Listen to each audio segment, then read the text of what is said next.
আসসালামু আলাইকুম। আশা করি সবাই ভালো আছেন। আজকের ভিডিওতে আমরা এমন একটি গুরুত্বপূর্ণ বিষয় নিয়ে কথা বলবো যা প্রতিটি গর্ভবতী মায়ের জানা খুবই জরুরি। গর্ভের শিশুর হঠাৎ নড়াচড়া কমে গেলে কি করবেন? গর্ভাবস্থায় শেষের দিকে শিশুর নিয়মিত নড়াচড়া তার সুস্থতার একটি গুরুত্বপূর্ণ লক্ষণ। তাই যদি আপনার মনে হয় আগের তুলনায় বাচ্চার নড়াচড়া কমে গেছে, তাহলে প্রথমেই ভয় পাবেন না বা অযথা আতঙ্কিত হবেন না। প্রথমেই বাম পাশে কাত হয়ে আরাম করে শুয়ে পড়ুন। এরপর 1 থেকে 2 গ্লাস পানি পান করুন। চাইলে হালকা কোনো স্বাস্থ্যকর খাবারও খেতে পারেন। তারপর পরবর্তী 1 থেকে 2 ঘন্টা মনোযোগ দিয়ে শিশুর নড়াচড়া লক্ষ্য করুন। অনেক সময় বিশ্রাম নেওয়ার পর শিশুর নড়াচড়া আবার স্বাভাবিকভাবে অনুভূত হয়।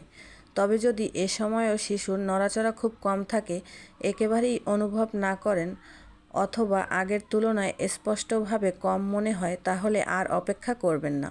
যত দ্রুত সম্ভব আপনার চিকিৎসকের সঙ্গে যোগাযোগ করুন অথবা নিকটস্থ হাসপাতালে চলে যান, কারণ কিছু ক্ষেত্রে এটি এমন একটি লক্ষণ হতে পারে যার দ্রুত মূল্যায়ন করা জরুরি। মনে রাখবেন, নিজের ইচ্ছামতো ওষুধ খাওয়া বা শুধু বাসায় অপেক্ষা করে থাকা নিরাপদ নয়। মায়ের সচেতনতা অনেক সময় মা ও শিশুর সুস্থতা নিশ্চিত করতে গুরুত্বপূর্ণ ভূমিকা রাখে। ভিডিওটি যদি আপনাদের উপকারে আসে তাহলে একটি লাইক দিন, শেয়ার করুন যাতে আরও গর্ভবতী মায়েরা এই তথ্য জানতে পারেন।